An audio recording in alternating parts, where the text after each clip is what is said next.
Well, thank you for the opportunity to be in the magazine. And like you had said, that so many of us had gone into unwilling hiding because of COVID. And the magazine actually had gotten me in front of people that hadn't seen me for a while, or they had seen, the different posts about COVID. And this actually helped a lot because they got back into focus. And it was also some things that it's like, oh my God, I saw you on Facebook and I saw this and I saw this and I saw that. But I didn't know that you did readings. I didn't know that that was part of your healing. And so it was very helpful to be able to have this kind of format and then to be able to put it out there. And because of the fact that you have the huge picture of me and the story, it literally brought a lot of joy to the people. And people said, oh my God, you got a beard. And I was like, yes I do. And so it was a really fun opportunity, and it was a nice additional method to be able to talk with people and to present with people. And having this extra resource on Facebook, having this extra resource on Instagram, and then being able to send it out to select people really made a difference. And so I appreciate it. And one of the things that came up is when I was talking with people is what's your purpose? What is your purpose? And what is your message? And have you made your message, is it your mission? Because sometimes it's not your mission. But if it is your mission, what are you doing to get it out there? So this has really helped with that. Yeah. Thank you, Joe. That was excellent. Thank you so much for sharing. As you could see, that picture they just showed was the first time Joe and I met in person.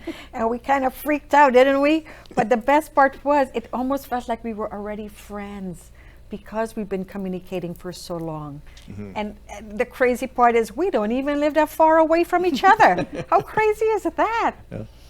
So in the meantime, of course, now that I've gotten to that position, that space, of course, I'm going to take advantage as well. So Joe did come over, and we had a first session, and session number 2 is still on the line.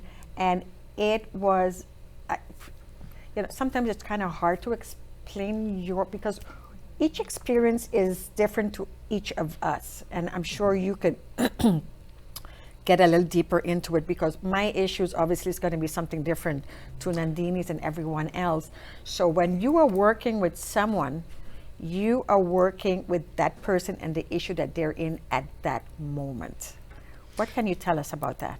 Exactly. And so one of the gifts that Creator's given me is I can actually see the absolute best of who you are, your desires, your passion, and your purpose. And then I can also see the subconscious blocks that are stopping that.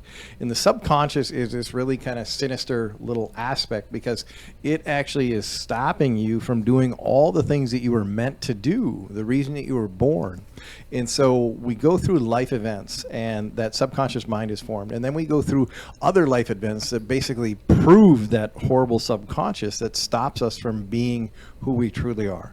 And so when I see a client, what I do is I remind them, and I start to speak about the absolute best aspects of them, because we were all born incredible miracles.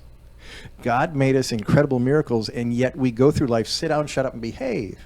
And then what ended up happening is with COVID, sit down, cover up, shut up, go away. And so now what it is that's triggered so many horrible, deep, hurtful aspects of people. And so when I come in there and I pay attention to the best of them, all of a sudden that starts to percolate, and it's literally like the flowers coming out of the earth again to bring that up. And then if a person needs the body work, what I'll do is the body will call for that. And sometimes I do that, rarely I do. But when I do, it's very, very simple and very, very easy. And again, it brings out those hurts.